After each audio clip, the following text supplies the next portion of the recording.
All right, everyone, welcome back to another episode of What's What BR. As you can see, we have our returning and one of our favorite guests, Mayor Broome. How are you? I'm doing great, doing great. It's a good I day in Baton Rouge. It is. We got good weather. It's been cold. It kind of warmed up a little bit. I was tired of doing like heater in the morning, air conditioner in the I afternoon. know, right? I've So been having the same experiences. my kids are telling me to start the car and put it on 90 and then pick them up. They're like, "Why is it on 70?" I'm like, "I don't know. It's just welcome to Baton Rouge. That's it. If you don't like the weather, wait 5 minutes. It'll change." So, well, as always, I appreciate you taking some time, getting some information out. Got a couple things we wanted to run through today. Start, kind of where we've been starting for about the last little bit.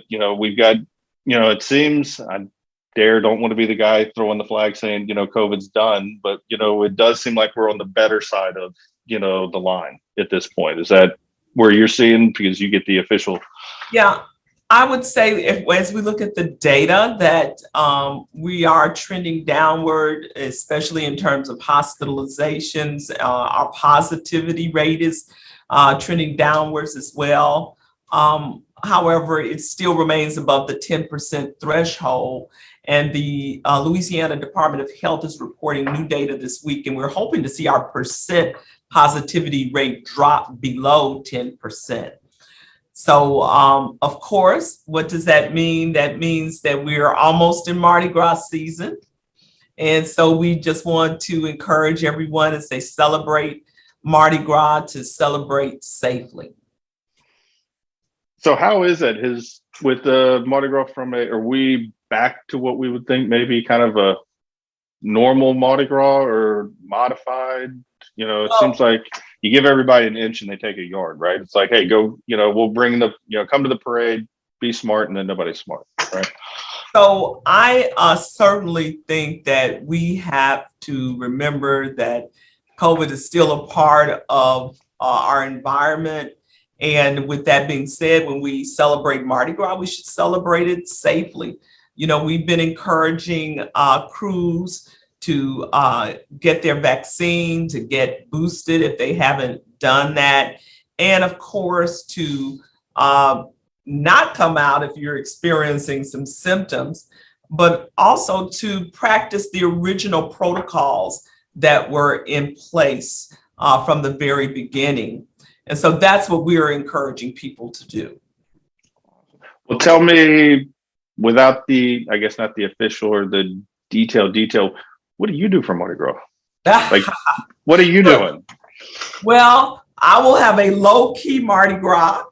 I will probably be right here in Baton Rouge, unless I take a few minutes to escape for a few hours and go traverse some other territory and nearby areas. But I'll probably be right here in Baton Rouge unless anything changes. But that's my plan.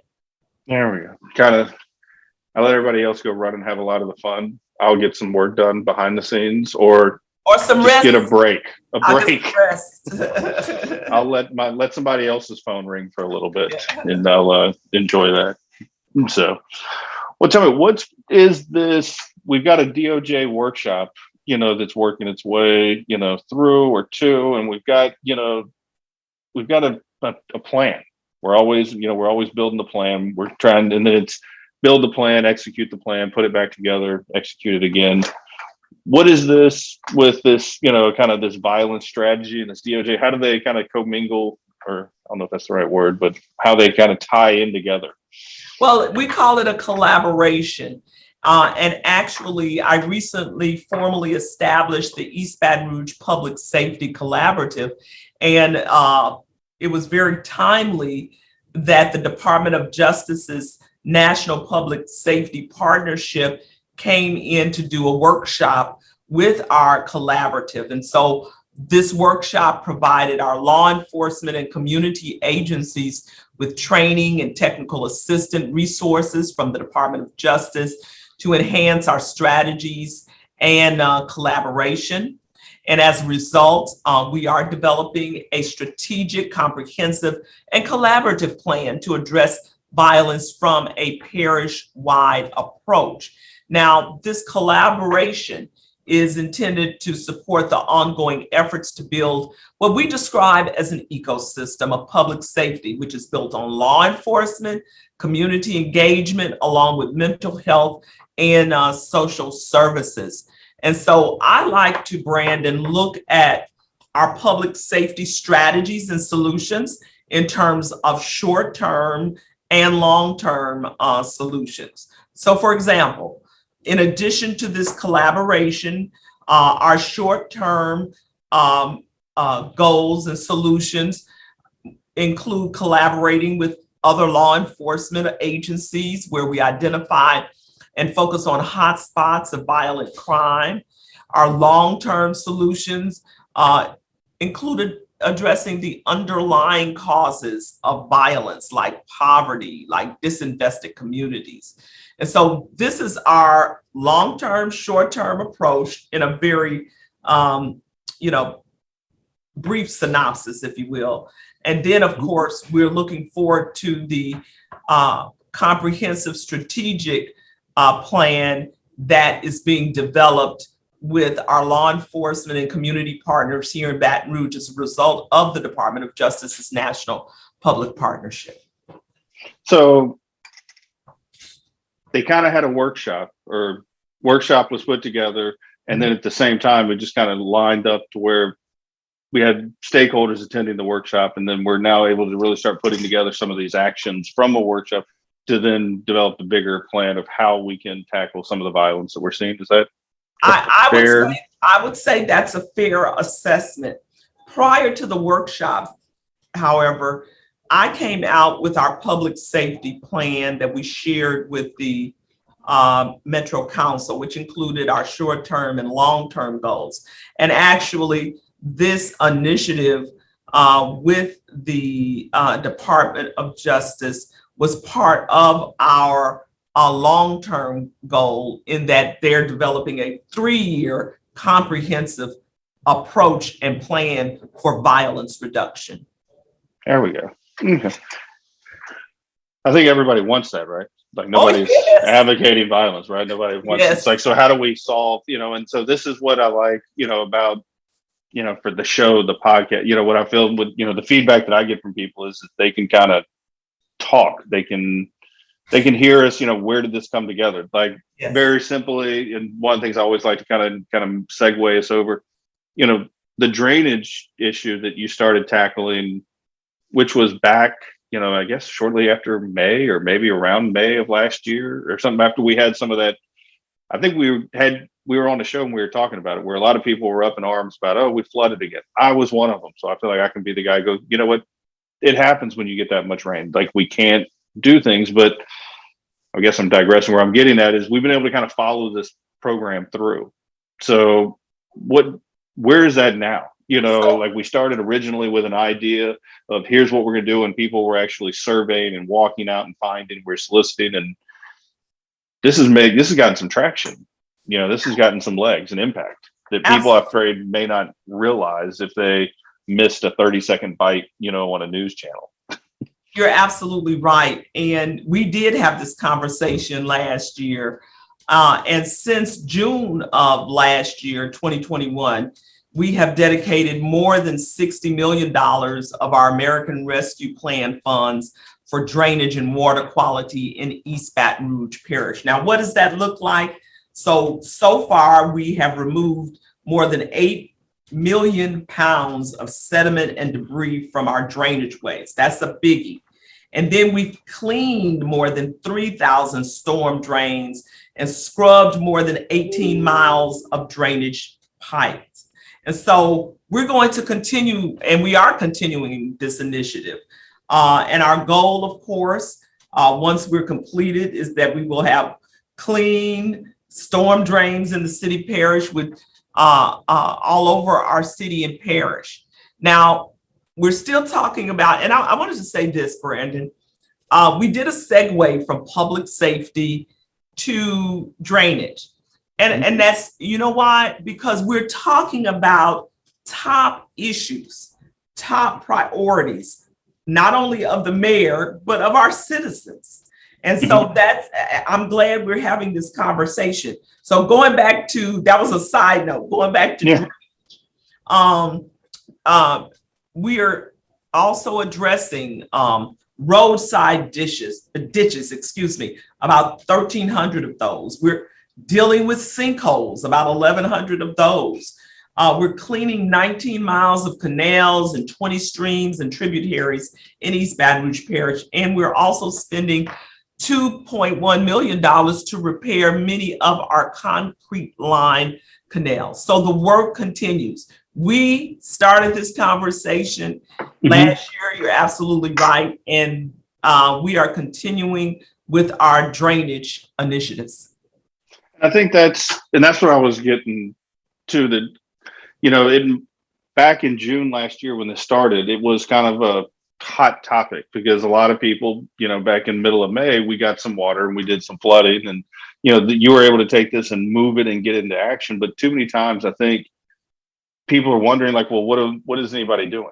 Well, nobody's, that's what I like here. We're able to keep getting this message out, like things are happening. That is an incredible amount. I'm like, how did we even begin to have that much junk in the drainage system? And then and the beauty, or I guess the double-edged sword on something like this, is nobody gets mad unless something bad happens. Something bad happens, you go out, fix the problem, you put millions of dollars into it and millions of man hours and people's time and energy. And guess what? It doesn't happen again. So nobody thinks anything of it. It's like, what have you done for me lately? Right. Yeah. And we're doing a lot on a regular and consistent basis to help mitigate drainage in our community. We're taking steps to reduce flood potential for homes and businesses.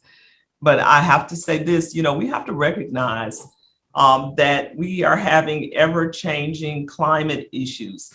I love this phrase one reporter termed, showers on steroids. The showers we're getting in 2022 are not the same showers we got in 1992 or 1982. Things are changing. And so what we have to do in Louisiana, in Baton Rouge, we have to implement water management as a way of life.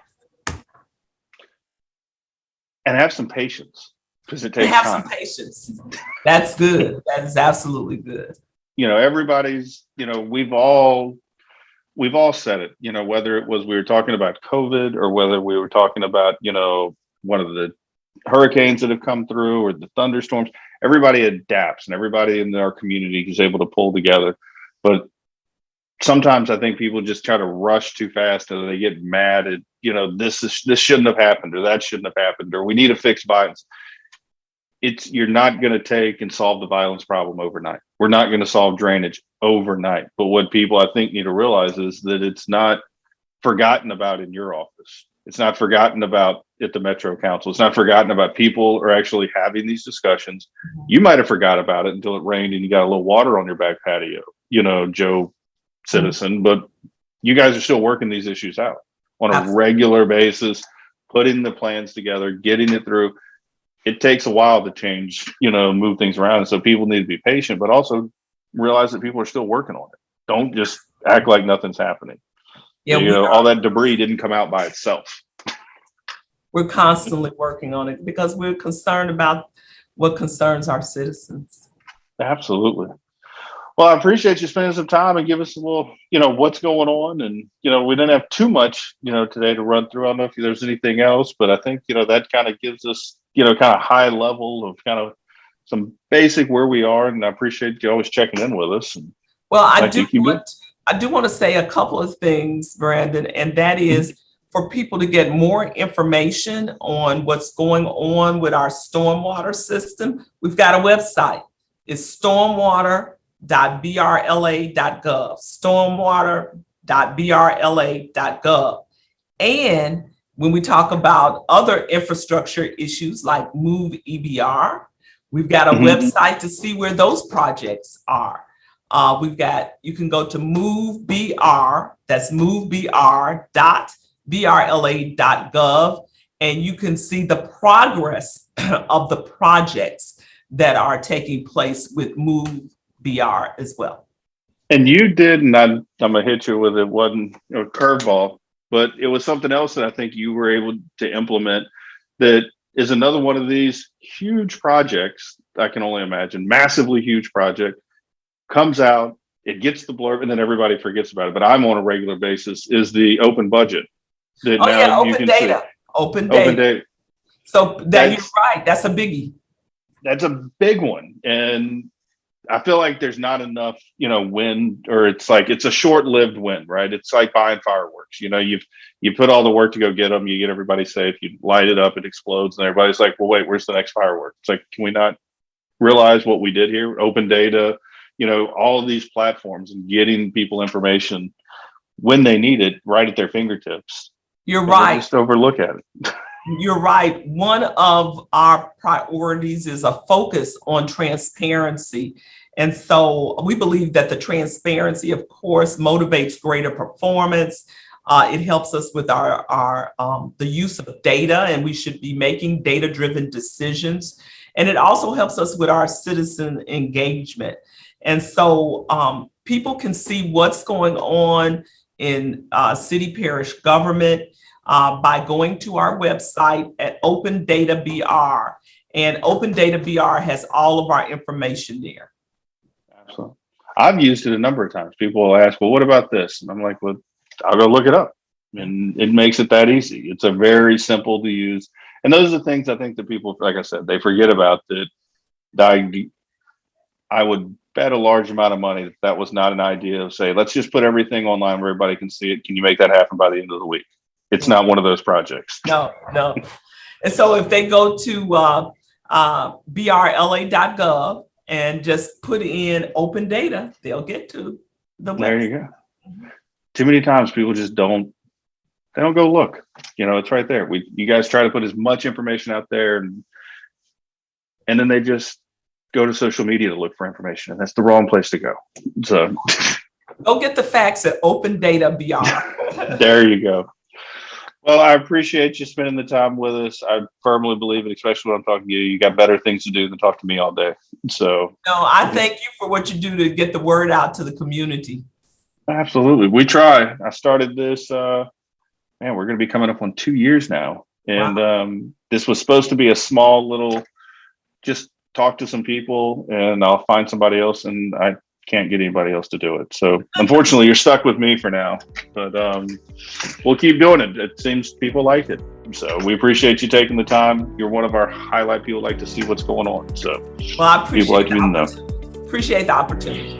Well, awesome. Well, we'll have you back again soon and we'll make it happen. Have a great day. Thank you. All right.